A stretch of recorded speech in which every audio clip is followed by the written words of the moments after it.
Bons tempos quando a taxa Selic era 2%, né? Foi bom demais para ser verdade. Tinha até gente que estava fazendo financiamento com taxa de juros de 6,5%, você lembra? E agora a taxa de juros está 13,75%, inclusive empurrando os bancos a aumentar a taxa de juros do financiamento para a conta fechar no final do mês. Será que no patamar que está a taxa de juros hoje ainda vale a pena construir para vender? E se aumentar ainda mais nos próximos meses, vai continuar valendo a pena? Bom, eu fiz as contas aqui porque eu também utilizo o recurso de financiamento para construir para vender, e nesse vídeo aqui eu preparei uma conta para fazer junto contigo para nós entendermos se ainda vale a pena construir para vender ou não vale mais. Por isso já se inscreva aqui no canal e curta esse vídeo, porque aqui você aprende a construir seu patrimônio na etapa mais rentável do mercado imobiliário, começando do absoluto zero. Eu vou dividir o conteúdo desse vídeo em duas partes. A primeira parte quero te mostrar o porquê que a taxa de juros do financiamento está aumentando e por que corre o risco de aumentar ainda mais nos próximos meses. E na segunda parte desse vídeo eu vou fazer um cálculo junto contigo para te mostrar se ainda vale a pena fazer financiamento para construir casa para vender ou não vale mais a pena. Olha só que dado interessante, a Caixa Econômica Federal tem 66% de participação no mercado de crédito imobiliário. O crédito imobiliário da Caixa chegou a 637 bilhões em 2022, 13,6% de crescimento comparado a 2021. A contratação só no ano de 2022, no ano passado, foi de 161 bilhões em financiamentos imobiliários. Uma alta de 15% em relação a 2021, que foi logo depois da pandemia, já teve um boom imobiliário e mesmo assim 2022 foi ainda maior. E aí a CEO da Caixa, dona Rita Serrano, disse há poucos dias que a taxa básica de juros, a Selic, nesse patamar alto e se mantendo a 13,75%, é um grande desafio para que o banco possa diminuir ou mesmo manter a taxa de juros do financiamento no patamar que está. Isso porque as pessoas têm tirado dinheiro da poupança para investir em renda fixa, já que a Selic está a 13,75%. E a poupança, juntamente com o FGTS, são primordiais para o financiamento imobiliário. Olha, só em 2022 a Caixa perdeu 33 bilhões de reais do sistema financeiro. Porque é claro, né, as pessoas vão tirar o dinheiro da poupança, vão investir numa renda fixa, algum CDB, o próprio tesouro direto também é bem interessante em relação à poupança, e com isso diminui o funding para financiamento imobiliário. E sendo que 65% do valor que é aportado na poupança e no FGTS deve ser destinado para financiamento imobiliário, quanto menos recursos no banco, na Caixa Econômica ou em qualquer outro banco, menos recurso tem para fazer financiamento de imóveis, seja qual for o tipo de financiamento que seja. E mais um dado interessante da ABCIP, Associação Brasileira de Entidades de Crédito Imobiliário e Poupança, eles apontaram que o financiamento que foi feito agora em janeiro, eles somaram 11,9%. E a Rita Serrano também apontou que o saque do FGTS também tem impactado a carteira de crédito imobiliário do banco. Essa retirada ocorreu por causa do saque aniversário do FGTS,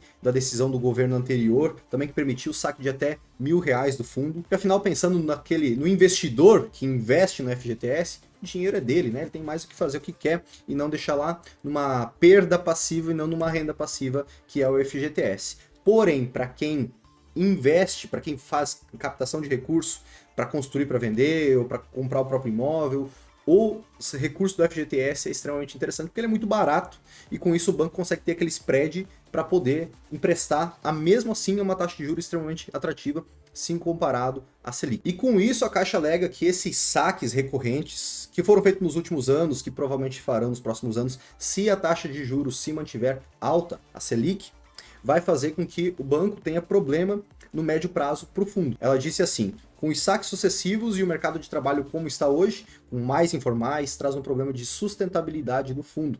Nós dependemos do FGTS e da poupança. E ainda de acordo com a CEO do banco, ela diz que não ter o funding do FGTS e da poupança, que são fundings baratos para o banco, para eles emprestar ainda barato para um cliente, faz com que o banco tenha mais dificuldades em não elevar a taxa de juros do financiamento imobiliário, que hoje é extremamente atrativa para o consumidor. Por isso que uma das alternativas que o banco encontrou no ano passado foi recorrer a LCIs, LCAs, que é a letra de crédito imobiliário, do agronegócio, outras estratégias de renda fixa para captar recursos baratos, não tão baratos quanto poupança, quanto o FGTS, mas menos do que um CDB, por exemplo, e com isso também fomentar o financiamento do imobiliário. Mas enfim, com a taxa de juros efetiva do financiamento imobiliário se aproximando, em alguns casos, a 11% ao ano, e ainda com possibilidades de alta nos próximos meses, será que ainda vale a pena construir para vender? Antes de nós fazermos a conta aqui, eu quero saber a tua opinião. Comenta aqui, deixa aqui nos comentários o que você acha.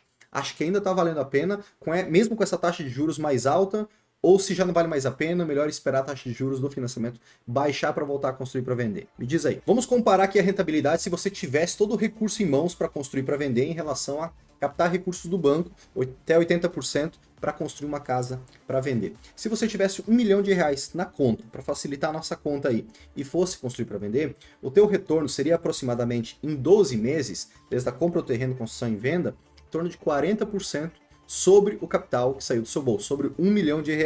Ou seja, se você tivesse R$1 milhão na conta e construísse uma casa para vender, você venderia aproximadamente por R$1.600.000 essa casa. Tirando a corretagem, tirando impostos, tirando o valor inicial de R$1 milhão que você aportou, ainda sobra R$440.000 na sua conta, ou seja, 44% de retorno sobre o capital investido em aproximadamente 12 meses. Agora, se você nesses mesmos R$1 milhão tiver que financiar 800 mil e aportar 200 mil reais da sua conta, fazendo financiamento de terreno e construção na sua pessoa física mesmo, a taxa de juros do financiamento nesse caso seria aproximadamente 10, 10,5%, 11% ao ano. Só que como você pega esses 800 mil gradativamente conforme a evolução da obra, a tua taxa de juros vai ser aproximadamente 8% ao ano, tá? Porque você não recebe os 800 mil no primeiro mês, uma pancada só, você recebe gradativamente. Então o que é 11% vai se tornar mais ou menos 8% na média de 12 meses, ok? Então 8% de 800 mil reais significa 64, vamos arredondar para 65 mil reais de juros neste período, pegando dinheiro do banco. Logo de cara você percebe que se você utilizasse o recurso todo, você teria 40% de retorno sobre o investimento. Pegando o recurso do banco, você vai ter um custo do capital, daquele valor que você pegar do banco, de 8% ao ano. Já faz sentido que tem um spread aí bem interessante para você, não é? E mesmo a taxa de juros de 10,25, 10,99, ou essa de 8%, que é efetivamente o que vai sair do seu bolso em 12 meses, não dá para comparar com uma taxa básica de juros, a Selic, de 13,75, ou seja, é menor do que a própria taxa básica de juros. Então vamos fazer um cálculo aqui para a gente entender em números quanto de lucro dá uma casa. Nesse mesmo exemplo, se você financiasse o recurso e fosse construir para vender, quanto você colocaria no bolso no final do período? Mas antes, curta o vídeo aqui, porque eu sei que você não curtiu, e se você curtir, eu vou ficar mais feliz e assim você vai me motivar. Eu vou trazer cada vez mais conteúdo top aqui para você. Então curta o vídeo aqui e ajude o canal a crescer cada vez mais. Pegando esse mesmo exemplo de R$1 milhão, você vai aportar 200 mil e vai fazer financiamento de 800 mil reais na pessoa física mesmo. Você vai pagar em torno, como eu disse antes, 65 mil reais de juros do financiamento. Vai vender essa casa por 1.600.000, vai subtrair desse 1.600.000, 800 mil do financiamento, 200 mil de aporte, 65 mil de juros, 80 mil de corretagem.